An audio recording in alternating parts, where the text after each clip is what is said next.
Today, I want to talk to you about this guy. I wanted to create a video today to show people how I grade my Blackmagic footage and how that's slightly different to what most people out there are doing. I see some people who purchase this camera who move over from Canon or Sony and have never used a RAW workflow before.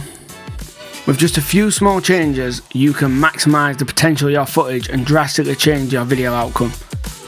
So, I've just started a new project in Resolve and dragged some random clips in, but this can be adapted to any of the editing softwares. It can be on any camera what shoots RAW in fact, but today we're using Blackmagic footage.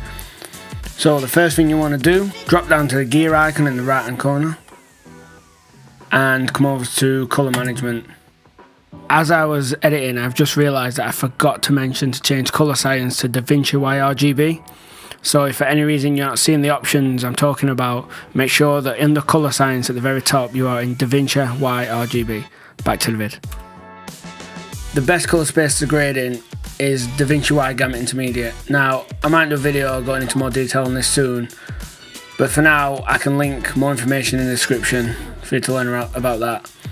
But for now, you need timeline colour space set to DaVinci WG/intermediate and output colour space to Rec 709 Gamma 2.4, and then move on.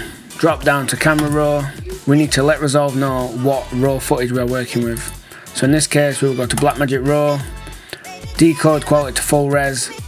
Decode using is by default set to Blackmagic RAW, and now this is just taking the settings from the camera. We want to change this to project, and on the colour science, you want it as Gen 5. That should already be chosen if you're on the latest firmware.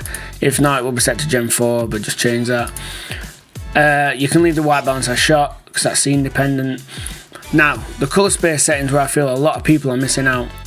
Now, if you remember back in the colour management tab, we told our timeline colour space we was in DaVinci Y Gamut Intermediate, but we have our Blackmagic RAW file debearing into the colour space of Blackmagic Design.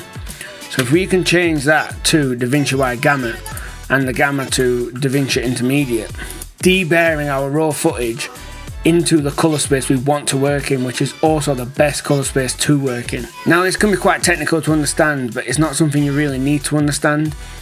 As long as your colour space and timeline are both in DaVinci Y Gamut Intermediate, you're in the best possible place for grading and finishing that you can be.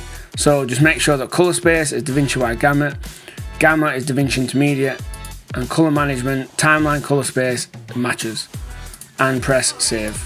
Now in the colour tab you want to create a new node. It's best to place this node as your very end node in your tree, and I'll explain why in a sec. But on this node, if you come up to the effects library, click the magnifying glass and search for colour, you've got colour space transform, drag that on. Again, so we are inputting, remember we moved our footage into DaVinci Y Gamut, and the Gamma is DaVinci Intermediate. Now if you remember back in those settings, we told the output to be Rec 709 Gamma 2.4. And all the other settings are the same. You can look at your image and see that you now have a normalised image. It's got contrast, it's got saturation, and these are values provided by Blackmagic themselves and where they believe them values should be. Now this can vary scene to scene, it's not always perfect. At the RAW settings, as the RAW comes in, we are debearing into DaVinci Y Gamut and DaVinci Intermediate, and at the very end of the node tree, as the last step, we are coming back from DaVinci Y Gamut into Rec 709. That means everything applied in the middle is in the DaVinci Y Gamut colour space. This is great because even if you had a mix of footage, if you had some red in there or any other RAW types, it's all going to feel the same. Your offset wheel is going to move the same. Everything when grading, you'll get used to it. You'll get a good feel for how it feels to push and pull in a DaVinci Y Gamut space. What we can do is we can come over to our gallery and right click the image, click grab still, and that's almost like a preset of just the output on the end. You can apply that to all your other images.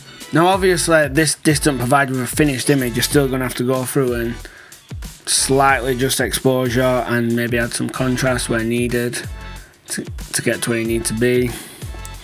Slightly remove any colour casts, and just quickly coming through this image, remove any slight colour cast you can see in the image. What this does is it sets you up in an ideal starting point to apply your fixes and corrections and really get the full potential of your raw footage. By using this method, you can protect yourself from using LUTs incorrectly, creating damage and artifacts, while also giving yourself the best possible space to grade in. If you'd like to see how I grade a project from start to finish, I will put the video for that here. And if you take today's method and use it in your own project, please let me know your results. Don't forget to like, subscribe. Until next time.